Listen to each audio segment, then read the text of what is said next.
கர்த்தர் நல்லவர், அவர் கிருபை என்றும் உள்ளது. நானும் நீங்களும் ஆராதிக்கிற நம்முடைய தேவன் நல்லவர், அவர் கிருபை என்றும் உள்ளது.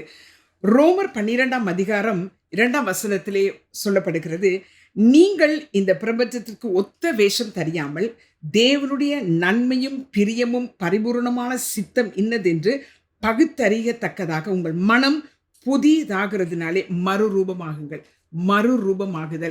மறுரூபமாகுதல் என்று சொல்லும் பொழுது பல விதத்திலே நாங்கள் பேசலாம். அப்படியே ஒரு ரூபம் அடுத்த ரூபமாக மாறுகிறது. ஏற்கனவே நம்மளை தேவ சாயலாக படைத்திருக்கிறார், அந்த சாயல் இருக்கிறது. ஆனால் நாங்கள் சாயல் என்று சொல்லும் பொழுது எங்கள் சரீரம் படைத்த சாயலாகவே இருக்கிறது. அதிலே ஒரு மாற்றம் இல்லை. என்னுடைய மூக்கு மாறவில்லை, என்னுடைய விரல்கள் மாறவில்லை, என்னுடைய சரீரம் அப்படித்தான் இருக்கிறது. ஆனால் என்னுடைய மனம் தேவனுக்கு ஏற்ற விதமாக இல்லாமல் தன்னிஷ்டம் போல இருக்கிறதாக இருக்கிறது. அதனாலதான் மனம் மறுரூபமாக வேண்டும்.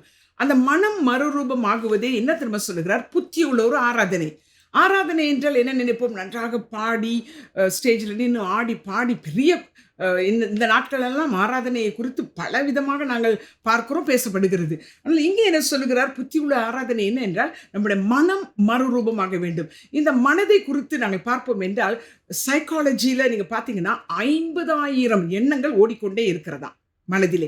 அப்போ 50,000 எண்ணங்கள் தெரிந்தும் தெரியாமலும் போய்கொண்டே இருக்கிறது. சிலது நம்ம தெரிந்து நாங்கள் யோசிக்கிறோம், சிலது தெரியாமலே யோசிக்கிறோம். அதிலே 3 திரும்ப திரும்ப வருகிறதாம், திரும்ப வந்து கொண்டே இருக்கிறதாம்.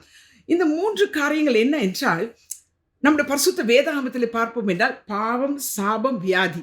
அப்படி பாவம், சாபம், வியாதி என்றால் நமக்கு தெரியும், ஏதேன் தோட்டத்திலே அவர்கள் தவறு செய்த உடனே அவர்களுக்கு முதல் வந்தது பயம். அந்த பயத்தினாலே அவர்கள் ஒளிந்து கொண்டார்கள். அப்போ ஒரு பய உணர்வு, பாவம் வந்ததும் பய உணர்வு வருகிறது. அந்த ஒரு எண்ணம், அந்த எண்ணம் ஓடிக்கொண்டே இருக்கிறது. இன்று வரையும் பார்த்தீர்கள் என்றால் அநேருக்கு பயம்தான், எல்லாத்துக்கும் பயம். சாப்பிட்டா பயம், உடுத்தினா பயம், போனா பயம், அந்த பயம் இன்னும் இருக்கிறது. இரண்டாவதாக அவர்கள் தோட்டத்தை விட்டு வெளியே போய் கடினமாய் உழைக்க வேண்டி வந்தது வருமானத்திற்காக. இன்று எல்லாருக்கும் இந்த பயம் இருக்கிறது. எவ்வளவு சம்பாதித்தாலும் ஐயோ நாளைக்கு என்ன செய்வது, அடுத்த மாதம் என்ன செய்வது, இந்த பயம் இருக்கிறது. அதாவது முதலாவது மனதிலே அவர்களுக்கு பயம், ஒரு மன சோர்வு. இரண்டாவதாக அவர்களுக்கு சம்பாதிக்க வேண்டும், எவ்வளவு சம்பாதிச்சாலும் இல்லையே. இன்னொன்று பிதாவோடு அவர்களுக்கு உறவு போய்விட்டது, அவர்கள் தனித்து போனார்கள். இன்று யாரை பார்த்தாலும் எவ்வளவுதான் குடும்பத்தோடு இருந்தாலும் தனிமை உணர்வு இருக்கிறது. எனக்கு யாருமே இல்லை. எல்லாரும் இருப்பாங்க, அந்த வீட்டில் எல்லாரும் இருப்பாங்க, ஆனால் என்ன திரும்ப சொல்லுவாங்க? எனக்கு யாருமே இல்லை. அப்போ இந்த 3ம் இந்த மனதில் ஓடிக்கொண்டே இருக்கிறது. என்னது? எனக்கு யாருமே இல்லை. ரெண்டாவது, ஐயோ எவ்வளவு சம்பாதிச்சாலும் போதாது. மூன்றாவதாக எதை எடுத்தாலும் ஒரு பயம். இந்த 3 காரியங்களும் இந்த உலகத்தில் இருக்கிற எல்லா மனிதருடைய மனதில் ஓடிக்கொண்டிருக்கிற ஒன்று. இந்த 3ஓடு இன்னும் 50 ஓடிக்கொண்டே இருக்கிறது. நானும் நீங்களும் விசேஷித்தவர்கள், பாக்கியவான்கள், ஆசீர்வதிக்கப்பட்டவர்கள். ஏன் தெரியுமா? இயேசு கிறிஸ்து சிலுவையிலே இந்த 3ஐயும் ஆணி அடித்து விட்டார். கொலோசியர்ல நான் பார்க்கிறோம் 2:13, 14, 15 அவர் என்ன செய்தாராம்? நமக்கு விரோதமாய் எழுதியிருந்த எல்லா எழுத்துக்களையும் அவர் எடுத்து சிலுவையிலே ஆணி அடித்து அதை எல்லாவற்றையும் முற்றை ஒழித்து போட்டாராம். அது எல்லாம் ஒளிந்து விட்டது. அப்படி என்றால் என்னவென்றால், இந்த மனதில் ஓடிக்கொண்டிருக்கிற இந்த சிந்தனைகள், இந்த யோசனைகள், இந்த பயங்கள் எல்லாவற்றுக்கும் சிலுவையிலே வெற்றி சிறந்தார். அப்போ நானும் நீங்களும் ஒரு யோசனை வரும் பொழுது அந்த யோசனைக்கு அடிமையாக தேவையில்லை. ஏன் என்றால் அங்கே எனக்கும் உங்களுக்கும் வெற்றி உண்டு. ஏனென்றால் சிலுவையிலே ஆணி அடித்து வெற்றி சிறந்து விட்டார். ஆகவே வியாதி வரும் பொழுது ஐயோ இந்த வியாதி இப்படியா, இங்க பாருங்கள், தண்ணி குடிச்சா பயம், ஏதாவது ஒரு சாப்பிட்டா பயம், இதில் இந்த வியாதி வருமோ, அந்த வியாதி வருமோ. அதனால தான் வேதம் சொல்லுகிறது, பயப்படாதே. ஏன் தெரியுமா? வெற்றி சிறந்தார். வெற்றி சிறந்ததுனாலே என் மனதை பார்த்து சொல்ல வேண்டும்.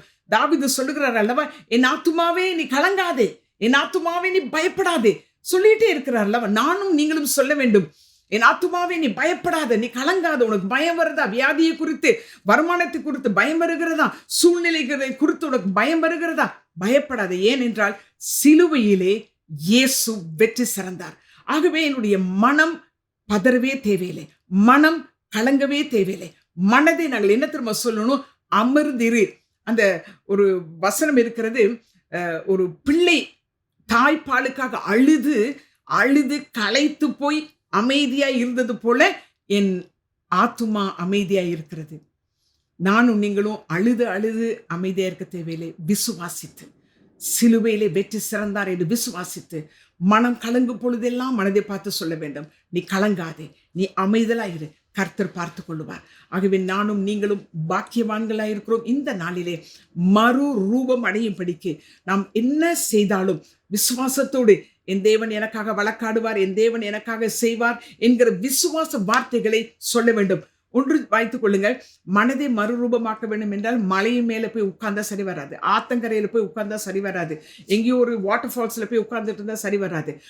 மனதை மறுரூபமாக்கக்கூடிய ஒரே ஆயுதம், ஔஷதம் பரிசுத்த வேதாகமம் தான்.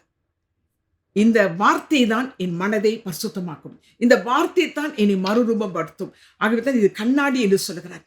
இதை பார்க்க பார்க்க இந்த கண்ணாடி இதுல இருக்கிறது போல நான் ஆக முடியும். அதாவது தேவ சாயல். மறுரூபம் என்றால் என்ன?